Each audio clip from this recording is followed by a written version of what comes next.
Welcome to today's edition of the Anaglyph Jukebox. You never know what you'll find on the old jukebox. Let's press B31. Okay, we've got Will Eisner's The Spirit in 3D.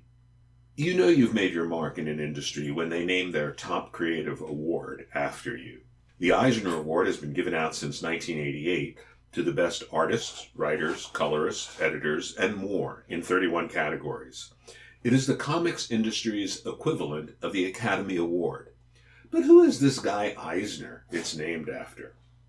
Industrious, entrepreneurial, and endlessly creative, Will Eisner was there at the birth of the comic book business, weathered its ups and downs over 7 decades, and created a body of noir-inspired work that remains in print today and features his single most famous character, Denny Colt, a.k.a. The Spirit.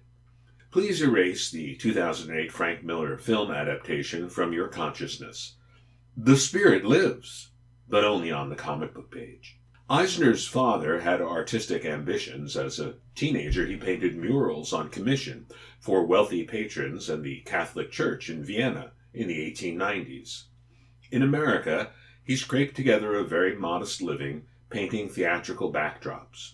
Will Eisner grew up poor and Jewish in Brooklyn, bullied by anti-Semitic classmates, and began earning a living as a teenager to help the family finances, just as his father had. With his father's encouragement and his mother's disdain, young Will drew for the DeWitt Clinton High School newspaper, literary magazine, and yearbook.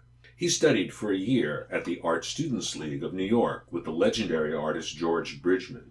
His book, Bridgman's Complete Guide to Drawing from Life, published in 1952, has yet to be surpassed.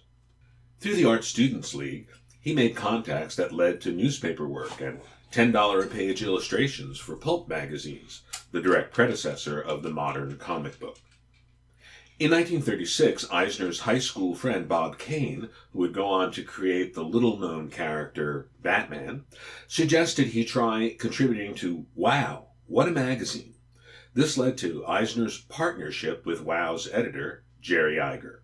The Eisner-Iger shop was an early comic book factory, which prepared full comics for other publishers like Fox Comics, Fiction House, and Quality. Characters like Sheena, Queen of the Jungle, Blackhawk, Dollman, and Hawks of the Sea were products of their shop, produced as piecework by a staff of poorly paid pencilers, inkers, and writers. The shop's profit was $1.50 a page, and Eisner became rich by age 22.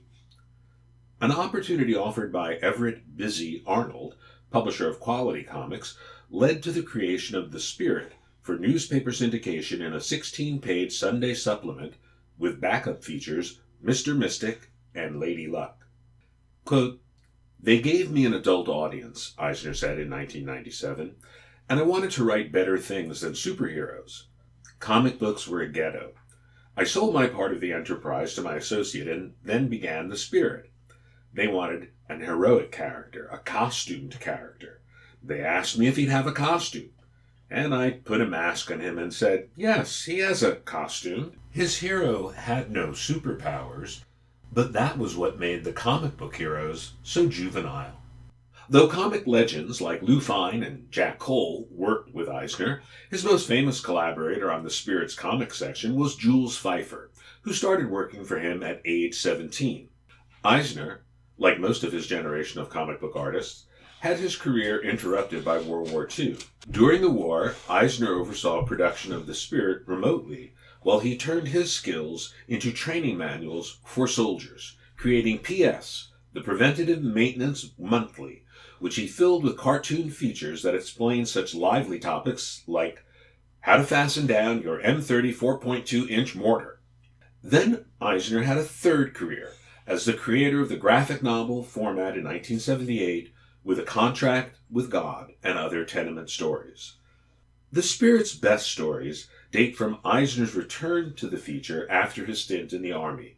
Here in the post-war Spirit stories lay the great 7-pagers that make The Spirit the legend it is. The post-war stories often were simply great pieces of urban observation, tales where often there was no crime per se. The spirit had to be shoehorned into some of these human interest stories. Eisner's narrative and storytelling techniques had evolved to a sophistication that simply outgrew his urban crime fighter hero. Eisner is a visual poet of the city, and urban life was always his real subject.